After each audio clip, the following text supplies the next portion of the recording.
Hello guys, welcome back to my channel কাকুলির রান্নাঘরে সবাইকে স্বাগত। আজকে তোমাদের সামনে চলে এসেছি একটা অন্য ধরনের রেসিপি নিয়ে। আমি নিয়েছি এখানে চিকেন 600 গ্রাম। আমি তোমাদের সামনে বানাবো দই ছাড়া মেথি চিকেন।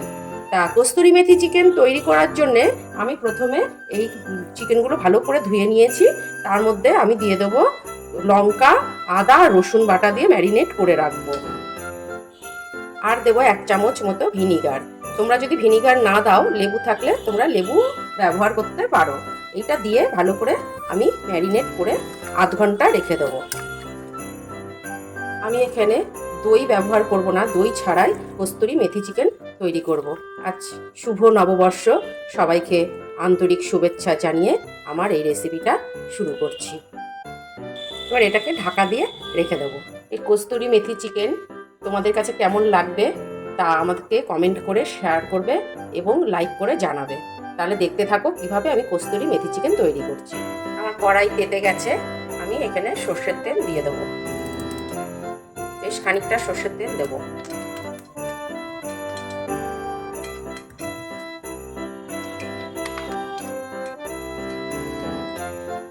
সর্ষের তেলটা আমি দিয়ে দিলাম।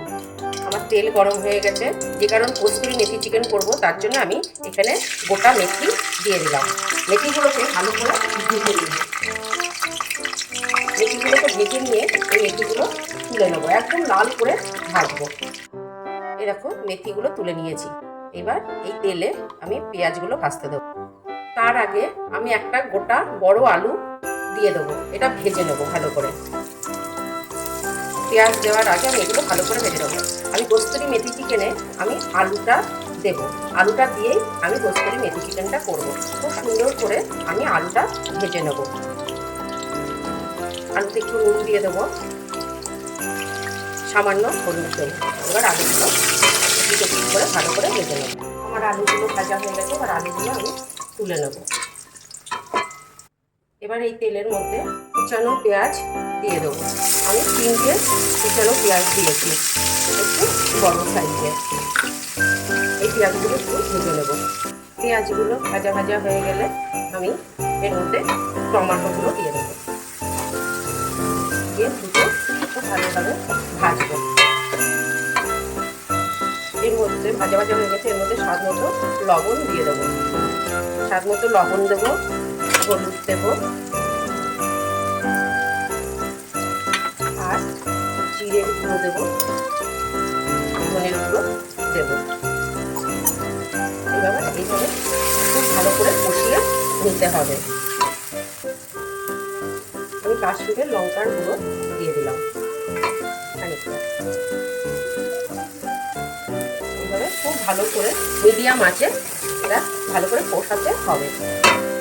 আমার দেখো তেল বেরিয়ে গেছে, এর মধ্যে আমি এই চিকেন ম্যারিনেট করা আছে সেটা দিয়ে দেবো। ভালো করে কষাতে থাকবে।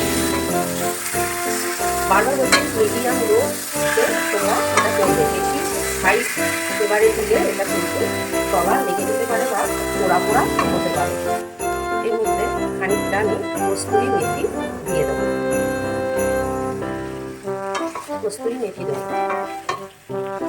তারপরে দেবো এই যে আদা, লঙ্কা, রসুন করে রেখেছিলাম বেটে, সেটা খানিকটা দিয়েছিলাম আগে ম্যারিনেট করার সময়, আর এখন দিয়ে দেবো। দিয়ে সুন্দর করে অনেকক্ষণ ধরে আমার এটা কষাতে হবে। প্রায় 15 মিনিট ধরে আমি এটাকে কষাবো, ততক্ষণ না একটা তেল ছেড়ে আসছে, ততক্ষণ কষিয়ে যাবো। এবার এর মধ্যে আলু ভাজাগুলো দিয়ে ভালো করে আরও প্রতিটা আলুর মধ্যে মশলাগুলো চলে যায়, এইভাবে কষাতে হবে।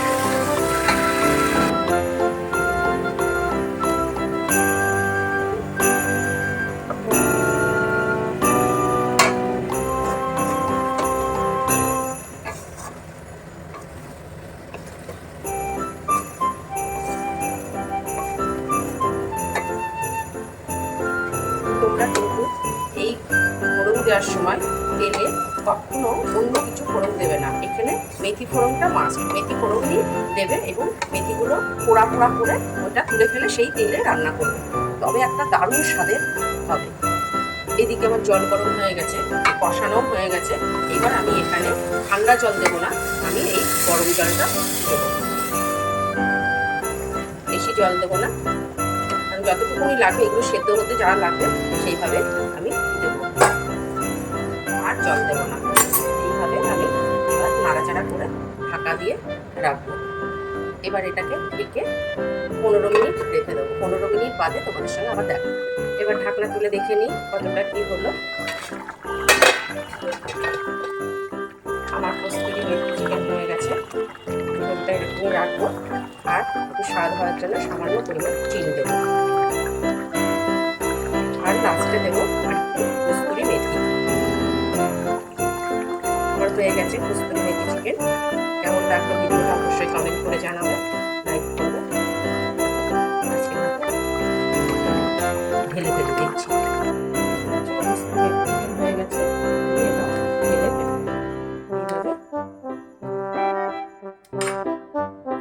তাহলে বন্ধুরা, আমার চিকেন তৈরি হয়ে গেছে। তোমাদের কেমন লাগলো অবশ্যই কমেন্ট করবে আর লাইক করবে। যারা যারা দেখোনি তারা আমার ভিডিওগুলো দেখার অনুরোধ রাখলাম। তাহলে আজকের মতো চলি, নেক্সট ভিডিওতে দেখা হচ্ছে। একবার কিন্তু করে দেখো, কিন্তু আমি বারবার বলছি এই চিকেনটা অবশ্যই তোমরা একবার করে দেখো। একবার করলে বারবার যারা যারা খাবে আবার রিকোয়েস্ট করবে এই চিকেন করার জন্য। চলি।